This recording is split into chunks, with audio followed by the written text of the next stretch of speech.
बेटा घर में घुसते ही बोला, मम्मी कुछ खाने को दे दो यार, बहुत भूख लगी है। यह सुनते ही मैंने कहा, बोला था ना ले जा कुछ कॉलेज, सब्जी तो बना ही रखी थी।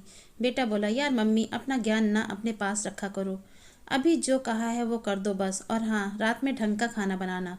पहले ही मेरा दिन अच्छा नहीं गया है। कमरे में गई तो उसकी आंख लग गई थी। मैंने जाकर उसको जगा दिया कि कुछ खाकर सो जाए। चीख कर वो मेरे ऊपर आया कि जब आंख लग गई थी तो उठाया क्यों तुमने। मैंने कहा, तूने ही तो कुछ बनाने को कहा था। वो बोला, मम्मी एक तो कॉलेज में टेंशन, ऊपर से तुम यह अजीब से काम करती हो, दिमाग लगा लिया करो कभी तो। तभी घंटी बजी तो बेटी भी आ गई थी। मैंने प्यार से पूछा, आ गई मेरी बेटी, कैसा था दिन। बैग पटक कर बोली, मम्मी आज पेपर अच्छा नहीं हुआ। मैंने कहा, कोई बात नहीं, अगली बार कर लेना। मेरी बेटी चीख कर बोली, अगली बार क्या, रिजल्ट तो अभी ख़राब हुआ है ना। मम्मी यार तुम जाओ यहाँ से, तुमको कुछ नहीं पता। मैं उसके कमरे से भी निकल आई।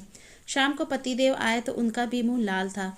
थोड़ी बात करने की कोशिश की, जानने की कोशिश की, तो वो भी झल्ला के बोले, यार मुझे अकेला छोड़ दो, पहले ही बॉस ने क्लास ले ली है और अब तुम शुरू हो गई। आज कितने सालों से यही सुनती आ रही थी, सबकी पंचिंग बैग में ही थी। हम औरतें भी ना अपनी इज्जत करवानी आती ही नहीं है। मैं सबको खाना खिलाकर कमरे में चली गई। अगले दिन से मैंने किसी से भी पूछना कहना बंद कर दिया, जो जैसा कहता करके दे देती। पति आते तो चाय दे देती और अपने कमरे में चली जाती।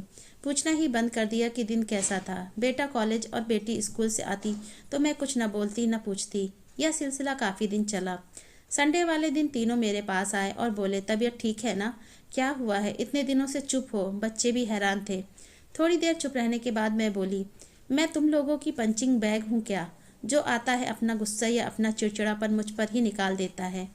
मैं भी इंतज़ार करती हूँ तुम लोगों का, पूरा दिन काम करके कि अब मेरे बच्चे आएंगे, पति आएंगे, दो बोल बोलेंगे प्यार के, और तुम लोग आते ही मुझे पंच करना शुरू कर देते हो। अगर तुम लोग का दिन अच्छा नहीं गया तो क्या वो मेरी गलती है।